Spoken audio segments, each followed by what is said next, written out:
There's the altar of the sacred flame. Remember, light up the torches around it first.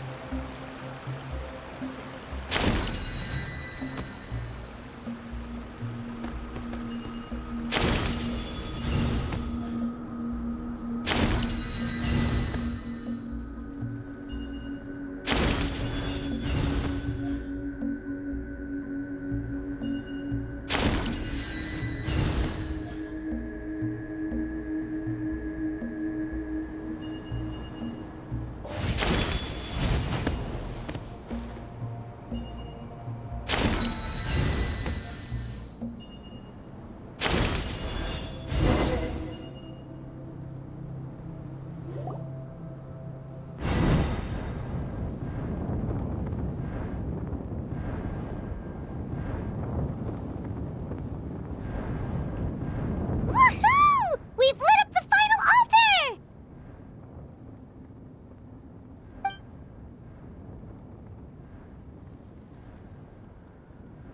That's the Mountain King up ahead, right? That's him. Kangamato, king of the Yumkasaurs from 500 years ago. He's very powerful.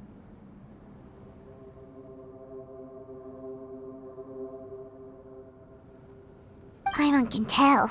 He is huge. Let's tread carefully. We don't want to wake him up. You've made it at last. You did even better than I expected. Traveler, now comes the final and most important step of the ceremony. Please use the power of the sacred flame to cleanse the Mountain King of abyssal filth. There's no need this time.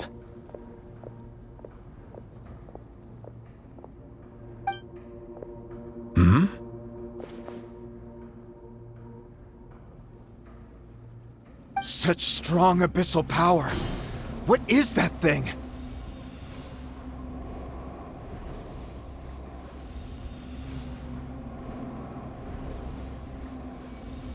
Kinich! What is the meaning of this?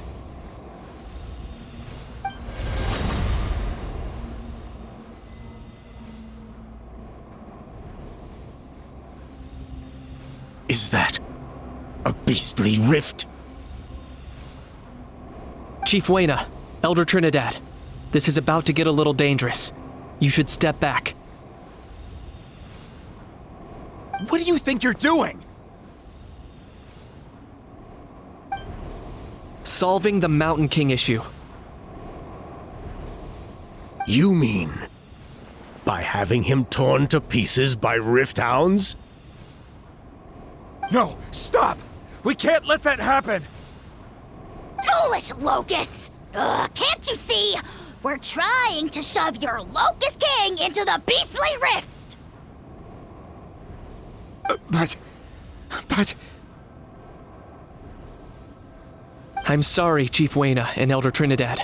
This is the only way. Can you promise me that no harm will come to the Mountain King? I can't guarantee it, but I'm fairly confident. Traveler, this is not what we agreed on. You must cleanse the Mountain King of every last trace of abyssal contamination.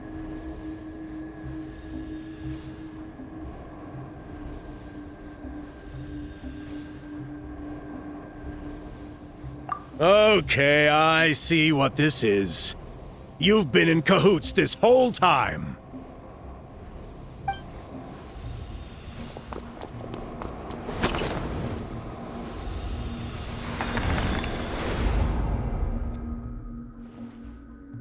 Ugh, you imbecile! What have you done? Oh no! The device is destroyed! You forced my hand. I had no choice. Elder Trinidad! What are you doing?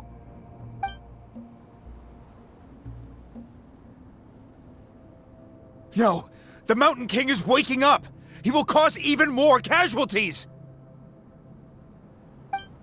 Everyone out, now!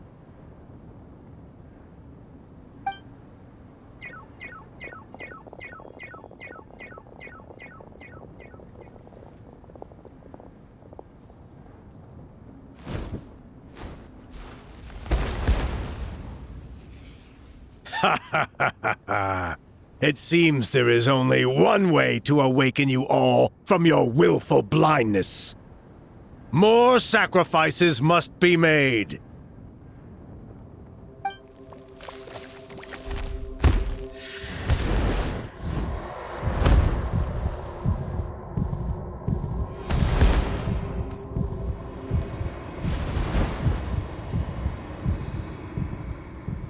Take me, O Mountain King! Take me as your next sacrifice!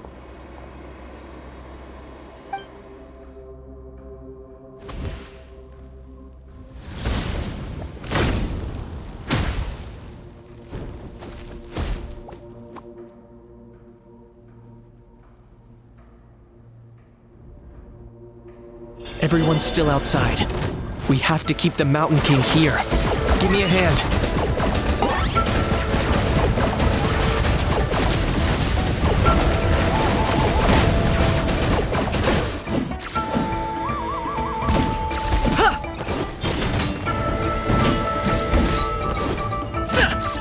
Watch out for the fruits he's spitting out. I can use those against him.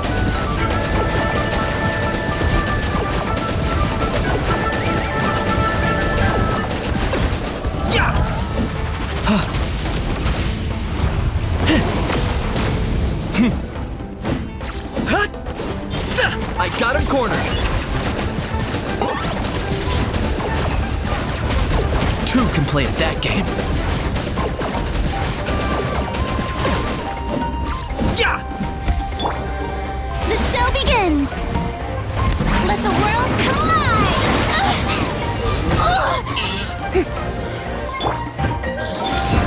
A new moon rises. Show 'em, Lumi! Observe. The long sleep beckons.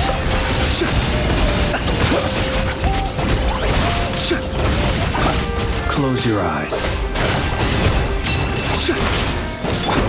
Shine like a gemstone! Observe.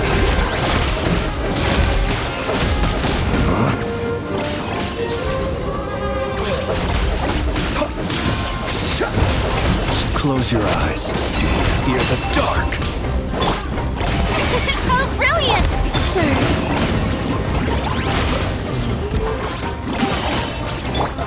Go, Lumi! Observe. Close your eyes.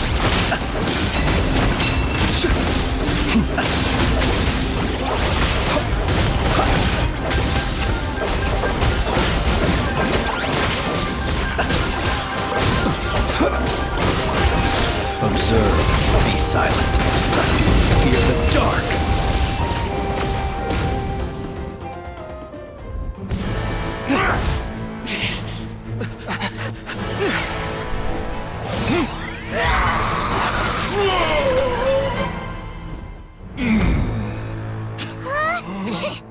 What do we do? We can't open the rift!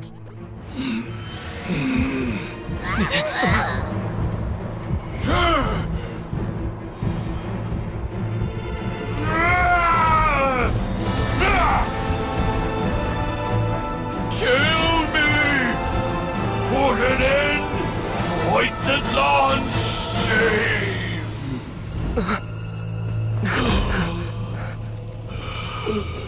By past fuel and present flame, life marches ever on. Oh, Burkina, I must atone.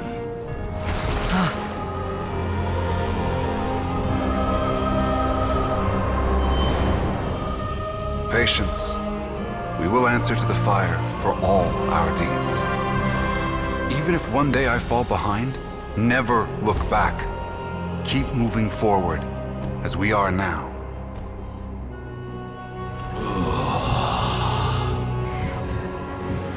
Live with your guilt and shame. This is the price to pay.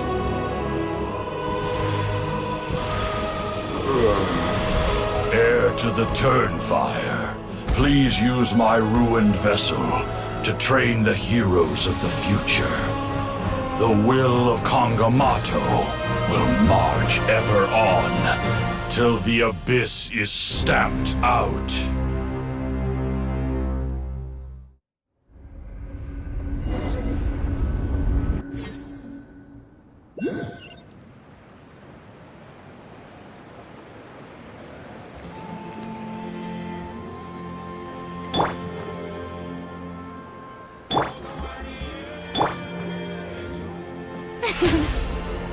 May I present?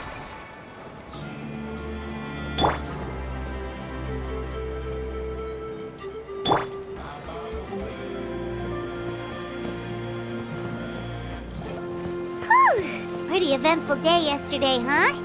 Paimon wonders how things are doing now. Let's go ask the chief.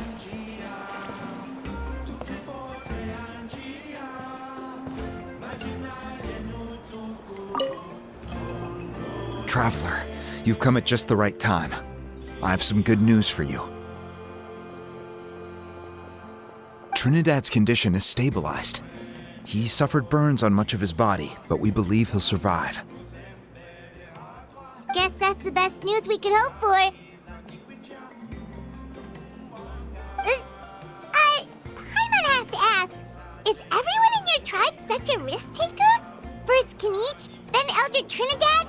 Is this the scions of the Canopy's adventurous spirit in action?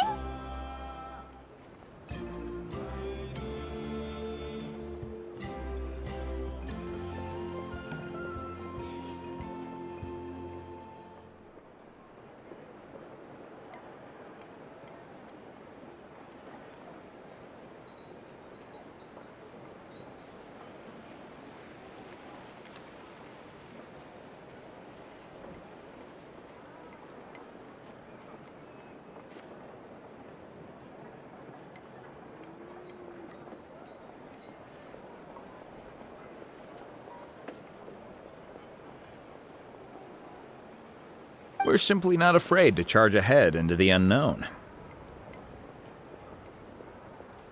He's fine. Don't worry. He's gone to check on the Mountain King. Something most mysterious has happened. After the incident yesterday, a transparent shell is formed around the Mountain King's body. We don't understand the mechanism behind it, but the shell appears to insulate him against the influence of abyssal power.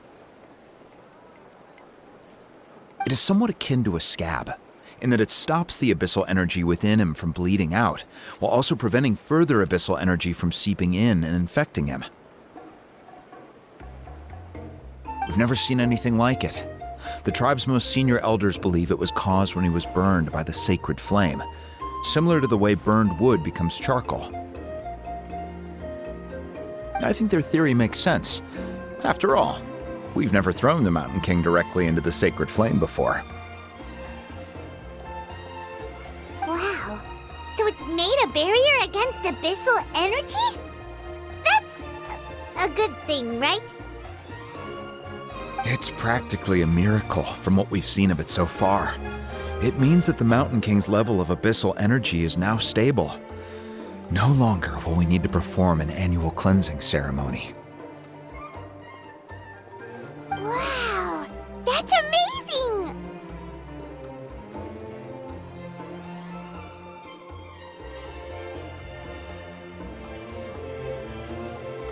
I know what you're thinking.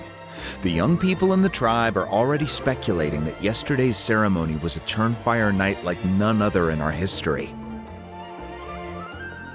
Because you and Kinich, you summoned the very flame that appears in our ancient legends. A great transparent ball of fire. And that fire is what saved the Mountain King. Whoa! So that was the real Turnfire? I may be the chief of this tribe, but I've only ever known the Turnfire as a concept in our legends. I cannot answer that question. If anyone can answer it, I suspect it would be the bearer of the Malipo name. He is in the Mountain King's cave as we speak. Ah, so Kinich then. Why don't we go see how he's doing?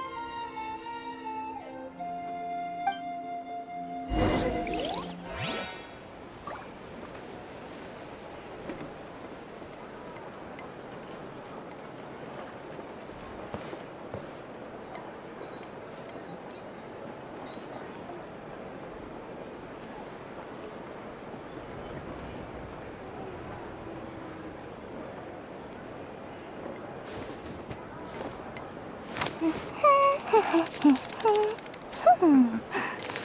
man, isn't this complicated?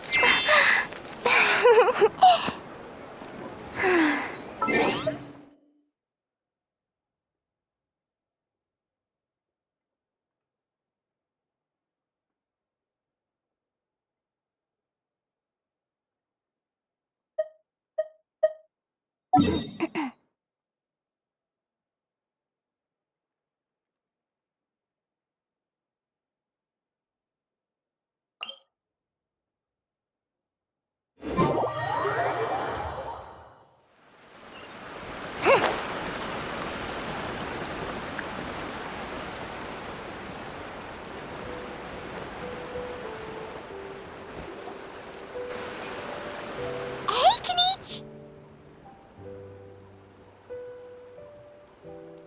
Hey yourselves. You two doing okay after yesterday? We were gonna ask you the same question. You scared Paimon half to death when you rushed into the fire! Sorry. I couldn't just stand and watch the Mountain King get burned alive. So you thought you'd try and extinguish the sacred flame with Dendro? Or is that an attempt to make the almighty Dragon Lord Kahulahau die of laughter?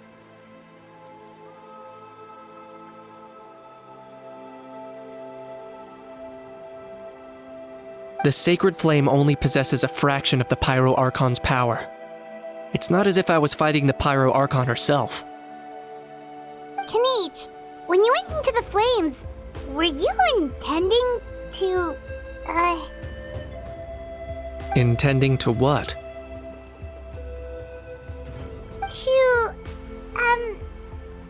do the same thing as Burkina? Sacrifice myself? Of course not. My focus was on keeping the Mountain King alive, not on what it would cost. But now I'm curious. What made you think I was going to sacrifice myself? Well, because everyone's saying the Turnfire is what saved the king last night.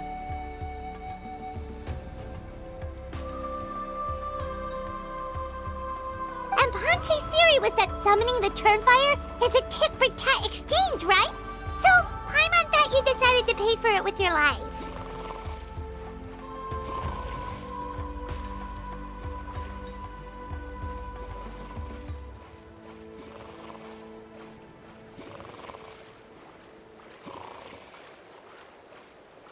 So you've heard that rumor too. I'm afraid I can't say for sure. What happened yesterday was a first for me too. Well, even if you don't know, there's probably no one in the world who does.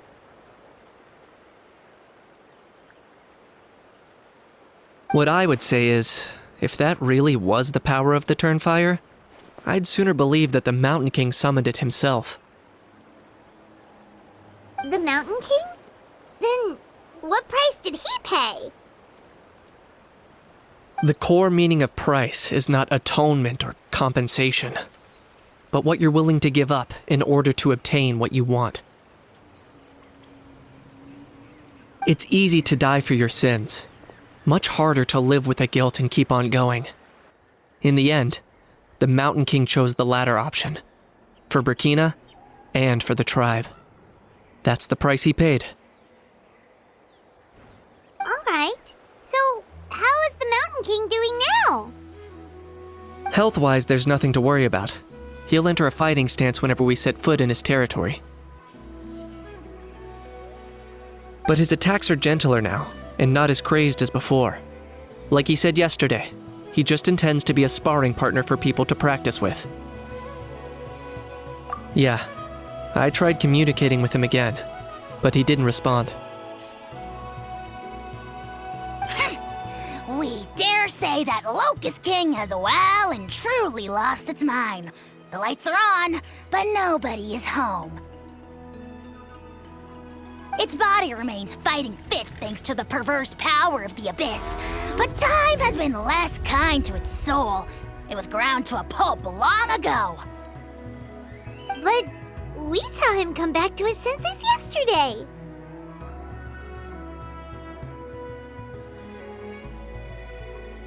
That was merely one last burst of brain activity before it croaked. As you humans would say, it went out with a bang. Oh, come on! Stop being such a doomer. Paimon bets the Mountain King has finally let go of the tragedies of the past now, and is focusing on moving forward. That's why he doesn't have time to chat with us. He's too busy thinking about the future.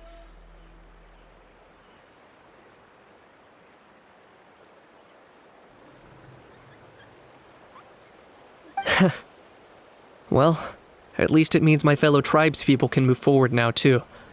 Thank you for your help, Traveler. I owe you one.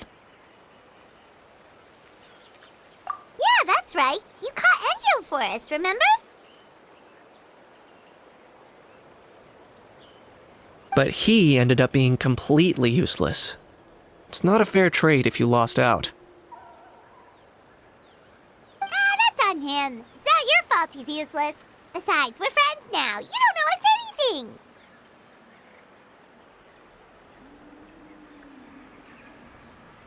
Friends?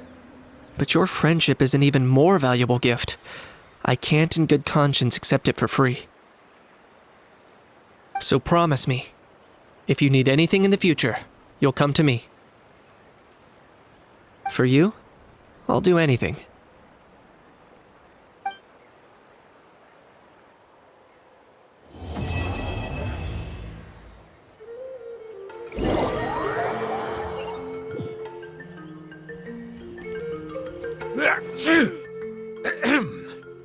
So, in the end, only poor little Huni got the sad ending?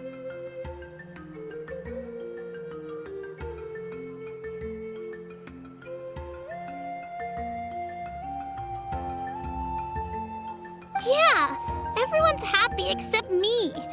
First Nana, then my dad. Why does everyone in my family have to suffer? Huni, it'll be okay. Your dad will get better soon. Toba, you're my friend, so I shouldn't say this to your face. But it was all the Mountain King's fault. Huh? Now hold your horses, kiddo. If you promise not to fight, Uncle Sanka will tell you a story. Okay, before you roll your eyes out of your skull, I promise you can trust me. I almost got my eyebrows burned off by the turnfire after last time. That's why I came back, to make it up to you.